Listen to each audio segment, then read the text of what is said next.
Unaelewa nini ukisikia nyimbo za asili? Je, wewe ni mfuatiliaji wa nyimbo za asili? Na ni msanii gani unayemkubali wa nyimbo za asili? Leo bwana tutamzungumzia msanii wa nyimbo za Kisukuma ajulikanaye kama Kisima Nyanda Majabala.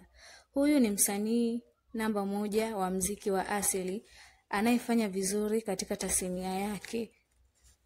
Kwenye mitandao ya kijamii kupitia mtandao wa YouTube anaongoza akiwa na subscribers takriban 100,000. Pia nyimbo zake zimekuwa pendwa kwa wafuatiliaji na wasikilizaji wa nyimbo za Kisukuma.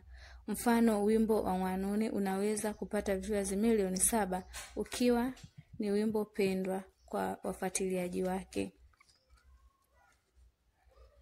Ni msanii aliyeingia kwenye form tangu mwaka 2014 na nyimbo iliyomuibua ni Ligwa. Isikilize kidogo.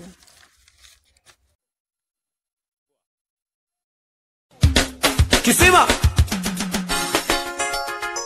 Soko mayo likwa Onilu yomma kaniko Na abanike ni bale kulilela Soko ligwa Kuzukenzo kuligwa Kuzukenzo kuligwa Kuzukenzo kuligwa Kuzukenzo kuligwa Kuzukenzo kuligwa Kuzukenzo kuligwa Kuzukenzo kuligwa Kalina jabichola Musanga ulindu Ukafuma kutiminze kuchela Agahayo mwana mado Kalina jabichola Musanga ulindu Ukafuma kutiminze kuchela Agahayo mwana mado Ihaha meje tatu Ligwa ndogono nkundo.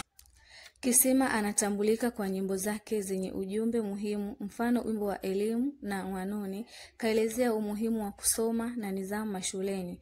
Pia wimbo wa Dunia ukielezea athari hasi za utandawazi na kutukumbusha babu zetu walivyoishi nyuma. Kisima kaelezea historia yake ya muziki kupitia kuwaasa watu wasikate tamaa na wajue kuheshimu kila mtu, maana yeye kapitia mengi mpaka kutoboa. Makala hii imeandaliwa na Igila Tungu na kusomwa kwako nami Benadeta Denyo. Asante.